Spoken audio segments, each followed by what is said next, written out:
भाजपा को टुकड़ा टुकड़ा गैंग में बांटने वाले निशिकांत जी हैं। यादव कह रहे हैं तो फिर क्यों सब नेता को बुला रहे हैं? अपने दम पे लड़े। बहुत कहते हैं विकास किए हैं, तो भाजपा को छोड़ करके उसका लड़ें। जमानत जब्त नहीं हो गया, तब जो कहेंगे सो मैं मानने के लिए तैयार हूँ। जनता के बीच जा रहे हैं। उनका कथनी और करनी में आकाश जमीन का अंतर है। वो तो कहे कि हम प्रचार ही नहीं करेंगे। ये जो हमारे स्थानीय सांसद हैं, ये गब्बर सिंह के भूमिका में आ गए हैं। ये आज के दिन में सबसे बड़े भूमाफिया बन गए हैं। इससे पहले विनोदा बाबू के परम मित्र बुद्धिनाथ झा कैरव जी, दीप नारायण चौधरी जी, हेमंत झा जी, मनोहर टेकरीवाल जी की धरती को मेरा नमन। अब क्या कुछ तैयारी हुई चुनाव को लेकर के? क्या रिस्पांस मिल रहा है, क्या कहिएगा? देखिए, गोड्डा लोकसभा के जितने भी जनता जनार्दन हैं, खास करके बड़े बुजुर्ग माताएं बहनें खास करके, और जितने भी नवयुवक हैं, सब परिवर्तन के मूड में हैं। पिछले 15 साल से जो हमारे स्थानीय सांसद हैं, न किसी भाजपा के कार्यकर्ता से या आम जनता से किसी से न ये ढंग से बात करते हैं, न मिलते हैं। सिर्फ मोदी जी के नाम पे जा करके सिर्फ इनको वोट लेना है। जितना हम गांव का दौरा कर रहे हैं, अब मधुपुर से शुरू कीजिए, देवघर होते हुए गुड्डा हंगामा तक चले जाइए, एक भी गांव में आज आज़ादी के इतने दिन बाद भी हर एक गांव में सड़क का, बिजली का, पानी सबका समस्या है। सबसे अधिक ताज्जुब लगता है, 15 साल से ये सांसद हैं, एक भी गांव में एक सिलापट इनका हमने अभी तक नहीं देखा है। यहाँ तक इनका सांसद फंड जो है, कभी वो सोलर में चला जाता है, कभी वो पोर्टेबल विवाह भवन में चला जाता है, जिसमें कितनी शादियां हुई है आप लोग हमसे ज़्यादा बेहतर जानते होंगे। और इस बार तो महामारी, कोरोना ऐसे महामारी में इनका टोटल फंड लैप्स हो जाता है, लेकिन ये 1 रुपया भी किसी भी गांव में खर्च करने के लिए तैयार नहीं है और अपने आप को विकास पुरुष कहलवाते हैं। भ्रष्टाचार की प्रकाष्ठा है। आज यदि आप देखें तो करोड़ों रुपये का चेक विष्णु अग्रवाल जी जिस समय जेल में बंद थे, उसमें उनका चेक इन्होंने जा करके बांटा है हर एक मंदिर में, कहीं 1 लाख, कहीं 2 लाख, 3 लाख। तो ये जो आप एक वसूली का गैंग जो चला रहे हैं, केंद्रीय एजेंसियों से के नाम पर जितने भी व्यवसायी वर्ग हैं, सबको आप हड़का रहे हैं, डांट रहे हैं, गब्बर सिंह के रोल में आ गए हैं। तो ये सब चीज़ अब गोड्डा की जनता बर्दाश्त नहीं करेगी।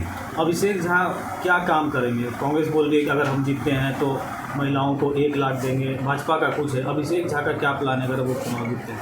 देखिए, मेरा सबसे पहला है, मैं नेता नहीं हूँ, मैं गोड्डा का बेटा हूँ। स्थानीय स्तर पर जो भी ये हवाई गप करना और ये मैनिफेस्टो जा करके, हम मैनिफेस्टो नहीं बना रहे हैं, जो मेरा है वो वचन पत्र जा करके आ रहा है। वचन पत्र आपको 1 से 2 दिन में हम प्रोवाइड करवा देंगे। सरजमीन पर जो धरातली काम है वो सबसे अधिक है, और मैन टू मैन जुड़िए और जो सरजमीन का काम है उसको कीजिए। खाली हवाई खाली गप कर देने से नहीं होता है। आप यदि जनप्रतिनिधि हैं तो मैन टू मैन सबसे जुड़िए और जो जिसकी समस्या है उसका आप सबसे पहले निवारण कीजिए। आपके द्वारा एक चुनाव आयोग को शिकायत की गई थी, आज के रवि कुमार ने वो भेजा है जी, उस पर क्या कहिएगा? कौन सा? वो 1 करोड़ की बात जो 1 करोड़ 20 लाख का एक मुद्दा आया सामने में कि उनके द्वारा हलफनामा में दिया गया है। तो मेरा हलफनामा तो क्लियर है, मेरा टोटल प्रॉपर्टी का, मेरा गाड़ी का जितना जो भी ब्यौरा है। उनके पास तो 50 करोड़ की, 100 करोड़ की गाड़ियां हैं, लेकिन वो कहते हैं मेरे पास एक गाड़ी नहीं है। मेरे पास एक इनोवा है, या जो भी गाड़ी हम सब अपना जा करके मेंशन करके रखे हुए हैं। 1 करोड़ 20 लाख है, तो वो हमसे जाके आप मीडिया बंधु सब हमसे पूछ रहे थे कि उस पर आपका क्या कहना है। तो कौन अभिषेक झा है उसको वो क्लियर करें, वो अपना चुप्पी क्यों साधे हुए हैं।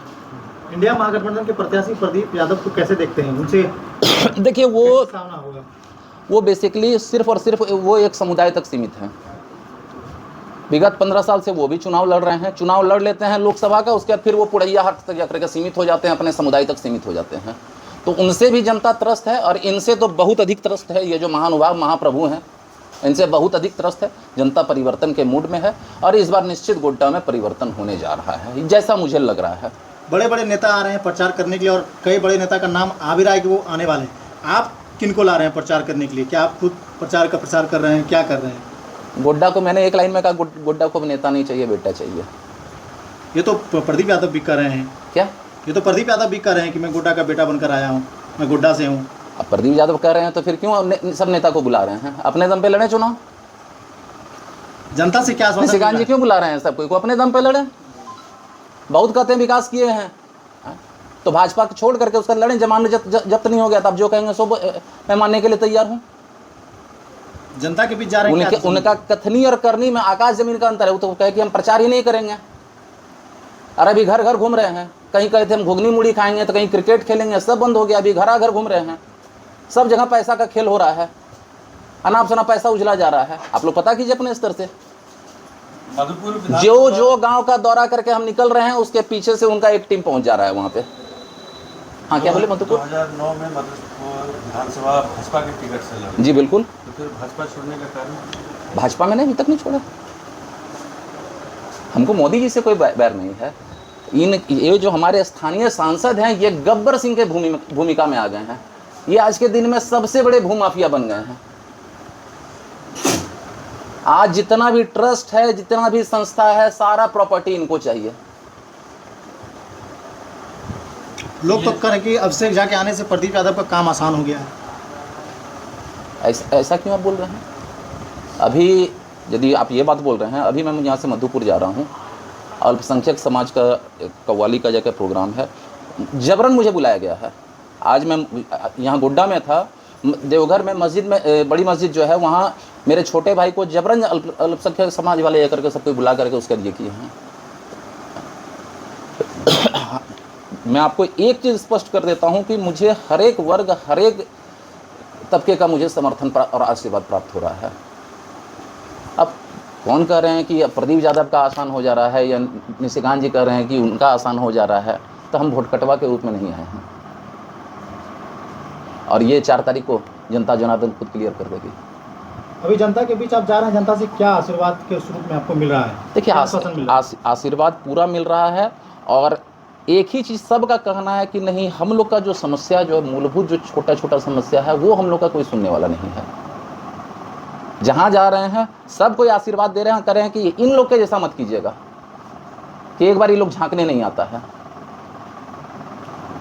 आप बहुत सारे गांव जगह घूमे होंगे, तो क्या लग रहा है, क्या कुछ विकास करना चाहिए अगर आपको मौका मिलता? देखिए, गांव में तो कहीं कोई विकास, गांव में तो कहीं कुछ विकास हुआ ही नहीं है।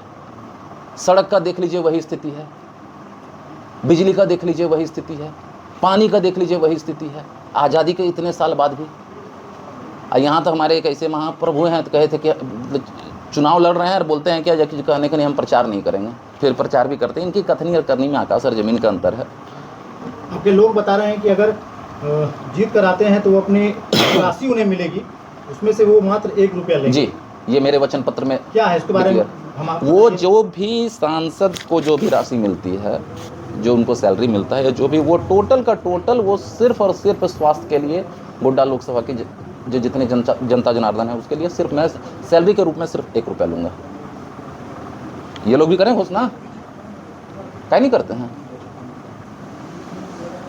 क्या कुछ केंद्रीय एजेंसियों के द्वारा जो भी मेरे यहाँ रेड पड़ा, उसके बाद जितने बार मुझे बुलाया गया है, मैं हर बार गया हूँ, उन्होंने टोटल निष्पक्ष रूप से जांच किया, जो है आपके सामने में। हाँ, ये सब कोई को धमकी केंद्रीय एजेंसियों का जरूर देते हैं। टोटल व्यवसायी वर्ग आज के दिन में इनसे त्रस्त है। ये गब्बर सिंह का रोल में अपने आप को आ गए हैं। केंद्रीय एजेंसियों के नाम पर उगाही करना और सब कोई को उसके नाम पे हड़काना, ये इनका सबसे पहला आज के दिन में यदि कोई मोटो है, एजेंडा है, तो सिर्फ और सिर्फ यही है इनका। तो क्या लगता है इनके इशारे पे केंद्रीय एजेंसी चलती है? क्या इनके इशारे पे चल सो तो ये यही करते हैं। में जनता से, गोड्डा की जनता से क्या कहिएगा गोड्डा की प्रेस कॉन्फ्रेंस के माध्यम से? जनता के लिए बस गोड्डा की जनता से सिर्फ एक ही चीज़ आग्रह कर रहे हैं कि आशीर्वाद दें, अपने घर के बच्चे को आशीर्वाद दें, और फिर देखें कि इन लोगों का सिर्फ और सिर्फ कथनी होता है, मेरा सिर्फ और सिर्फ करनी होगा। तो क्या लगता है 15 साल के दौरान क्या कुछ इन्होंने किया? क्या किया इन्होंने बताइए? तो बोल रहे हैं ट्रेन ला दिए, वो सब कुछ ला दिए, क्या ट्रेन ला दिए, हाईवे ला दिए, 4 लेन ला दिए, एम्स, एयरपोर्ट में इनका क्या योगदान है? यदि आप एयरपोर्ट की बात करते हैं तो एयरपोर्ट का यदि आप कहेंगे शिलान्यास, तब तो उसमें कांग्रेस भी जाकर के श्रेय लेगी। उसका शिलान्यास जिस समय हुआ है उसमें यूपीए की गवर्नमेंट थी, और एयरपोर्ट का श्रेय दोनों में से न भाजपा ले न कांग्रेस ले। यदि एयरपोर्ट देवघर में आया है तो सिर्फ और सिर्फ त्रिकुट पहाड़ में जो मिसाइल सेंटर DRDO का जो बना है उसके चलते आया है। यदि आप वहाँ का ATC कंट्रोल देख लीजिए किसके हाथ में है, और एम्स जहाँ तक आप कह रहे हैं तो एम्स यहाँ जहाँ जहाँ एयरपोर्ट आता है वहीं पे एम्स आता है, जिसका एक आप उदाहरण आप दरभंगा को भी ले सकते हैं। दरभंगा में भी एम्स इसी के लिए अप्रूव हुआ क्योंकि वहाँ पर पहले से एयरपोर्ट है। और एम्स को लाने में सबसे अधिक रघुवर दास जी का योगदान रहा, और उनको हराने में इनका क्या मतलब कोई एक कसर नहीं छोड़े। भाजपा को टुकड़ा टुकड़ा गैंग में बांटने वाले निशिकांत जी हैं। हर एक विधानसभा में देखिए वो 10 ठो विधायक का कैंडिडेट खड़ा कर देते हैं, सब कोई उनके लिए काम करे, उसके बाद तब फिर कहने के नहीं, फिर विधानसभा में जो होना है सो होते रहे, फिर 5 साल बाद देखा जाएगा। किसी भी विधानसभा को उठा के देख लीजिए, हर एक विधानसभा में 10 ठो वो प्रत्याशी खड़ा करके रखे हुए हैं।